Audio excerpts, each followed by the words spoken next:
अर्जुन से लड़ना हो तो मत गहो सभा में मौन, नाम धाम कुछ कहो, बताओ कि तुम जाति हो कौन।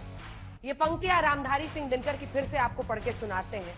अर्जुन से लड़ना हो तो मत रहो सभा में मौन, नाम धाम कुछ कहो, बताओ कि तुम जाति हो कौन।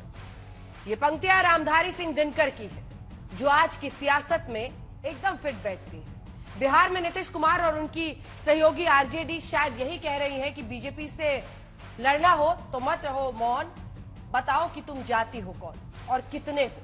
बिहार में जातीय जनगणना, जिसे नीतीश सरकार ने सर्वे बताया, उसके आंकड़े जारी कर दिए गए हैं। उसमें जो दिलचस्प बातें सामने आई हैं, सबसे पहले वो आपको दिखाते हैं। इससे पहले 1931 में जाति जनगणना हुई थी। उसे आधार बनाकर अब तक बिहार में जातियों की जनसंख्या का जो अनुमान लगाया जाता है, करीब करीब उतना ही आधिकारिक तौर पर जारी किए गए सर्वे में भी सामने आया है। अनुमान था कि अगड़ों की जो आबादी है 15% है, और आज जो आंकड़े जारी किए गए हैं उसके मुताबिक अगड़ों की आबादी 15.52% है। लेकिन दिलचस्प यह है कि अगर अलग अलग अगड़ी जातियों के अनुमान और आंकड़ों की बात करें तो फर्क दिखता है। अगड़ी जातियों में अमूमन 4 जातियां हैं, भूमिहार, राजपूत, ब्राह्मण और कायस्थ। अब पहले अनुमान लगाया गया था कि भूमिहार 4% है, लेकिन आज के आंकड़ों के मुताबिक भूमिहारों की आबादी लगभग आधा 2.86% है। राजपूतों पर आई, अनुमान था 5% होगा, लेकिन आज के आंकड़े बताते हैं 3.45%। ब्राह्मणों का अनुमान 5% था, लेकिन आधिकारिक आंकड़ा 3.65% माना जाता है कि बिहार में कायस्थों की संख्या 1% है, लेकिन जो आंकड़े आए हैं उसमें 0.6% है। अब पिछड़ों की बात करते हैं। ये अगड़ों में अलग अलग जातियों का हमने आपको अनुमान बताया, जबकि 15% ओवरऑल होना था, वो 15.5 के ही आसपास है। लेकिन जातिवार अगर तरीके से आप देखें तो बहुत पीछे है। तो बाकी कौन इसमें शामिल हुआ, कैसे ये 15.5 पहुंचा, दिलचस्प है। अब पिछड़ों की बात करते हैं। अनुमान था कि ओबीसी 26 से 28% होंगे, और जो असली आंकड़े आए हैं वो 27.12% है। यादवों के 12 से 14% होने का अनुमान था, और वही 14.26% यादवों का अनुमान है। और ये सारे अनुमान हैं 1931 के किए गए सर्वे सेंसस के आधार पर। नाउ कुर्मी के 4% का अनुमान था, वो 2.8% है। कोयरी के 4 से 6 होने का अनुमान था, वो 4.6% है। अति पिछड़ों के 26% का अनुमान था, वो 36% है। एक बार फिर से इसको ध्यान से सुनिए। पिछड़ों और अति पिछड़ों को आप मिला लेंगे तो 63% पहुंचता है। जो अति पिछड़े हैं उनका अनुमान था कि वो 26% के आसपास होंगे, वो 36% है। ये हम आपको दिखा रहे हैं। दलितों के 19% का अनुमान था, वो 19.65% है। अब आपको दिलचस्प आंकड़ा दिखाते हैं। 2011 की जनगणना में हिंदू 82.7% थे, लेकिन अब वो घटकर 82% से नीचे आ गए। मुसलमानों की आबादी 81.99% है। आप देख रहे होंगे अपने स्क्रीन पर, क्योंकि अब धर्म के आधार पर भी जो आबादी है वो क्लियर है। मुस्लिम पॉपुलेशन आप देखिए, 2011 में मुसलमान 16.9% थे, अब वो 17.7%, लगभग 1% का वहां पर इजाफा हुआ है। और वैसे ही लगभग 1% से थोड़ा कम का की गिरावट हिंदू जनसंख्या में हुई।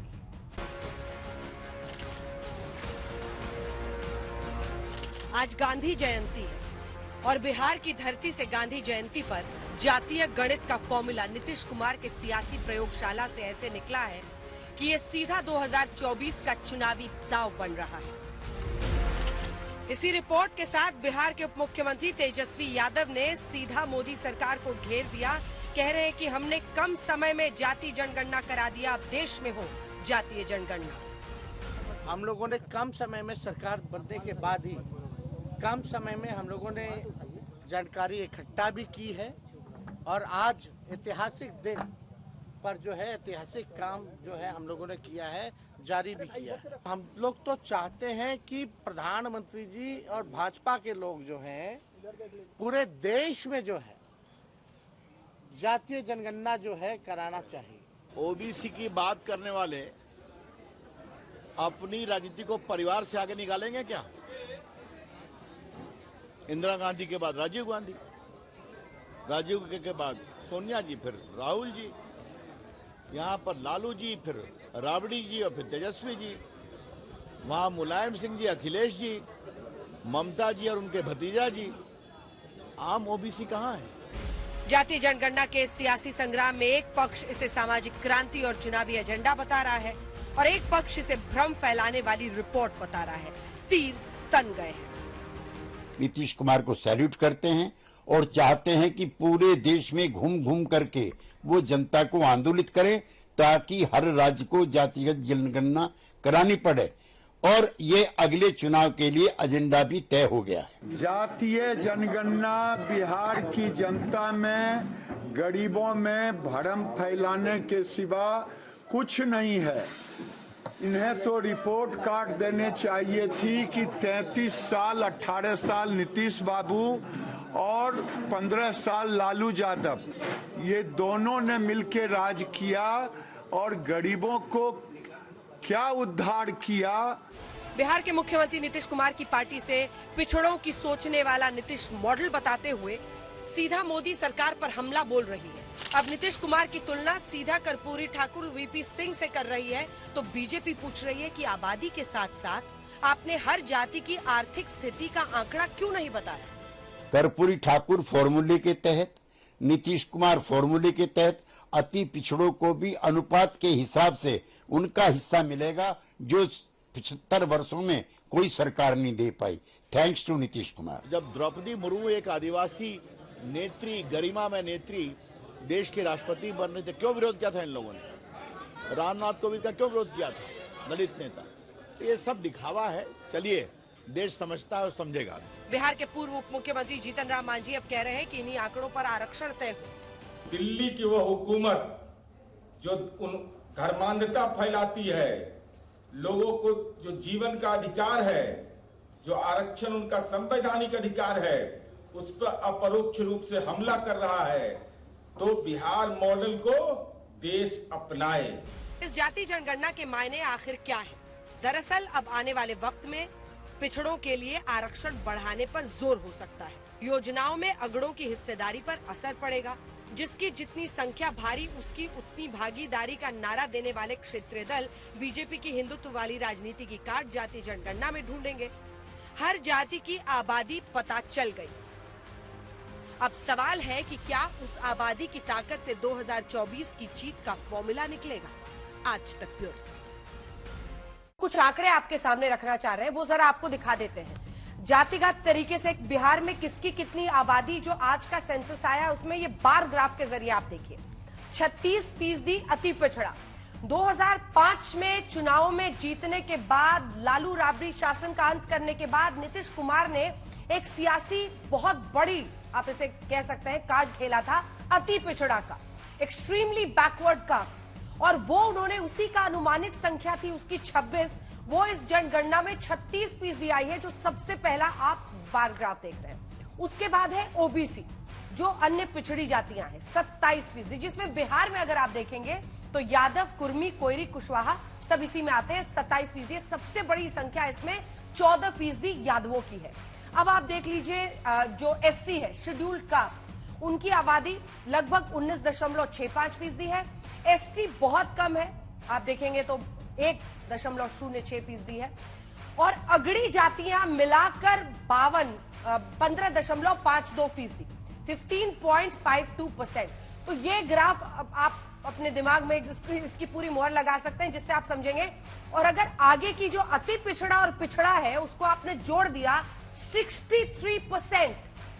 अब ये जो 36 और 27 है, ये याद रखिएगा कि 2024 के चुनाव में ये तय करेंगे कि कौन सी पार्टी जीतेगी। ये तय करेंगे कि बिहार की जो 40 सीटें हैं उसमें किसका दबदबा रहेगा। इसलिए इस 36% और इस 27% को अपनी तरफ करने के लिए पूरी ताकत आने वाले वक्त में आप सियासी दलों की तरफ से झोंकते हुए देखेंगे। अब हम आपको अगला ग्राफ जल्दी से दिखा देते हैं। जो अगड़ी जातियां हैं उनमें अब तेजी से हम आपको दिखा दे रहे हैं किसकी कितनी आबादी। भूमियार जो है वो 2.86% है, राजपूत 3.45% है, 3.65 ब्राह्मण है, कायस्थ 0.6% है। अगला ग्राफ जल्दी से बिहार में किसकी कितनी आबादी में पिछड़े प्लस अति पिछड़े को मिला दीजिए, 63% हो जाता है, जैसा कि हमने आपको पहले भी बताया। और ये देख लीजिए आप, जो पिछड़े हैं 27 है।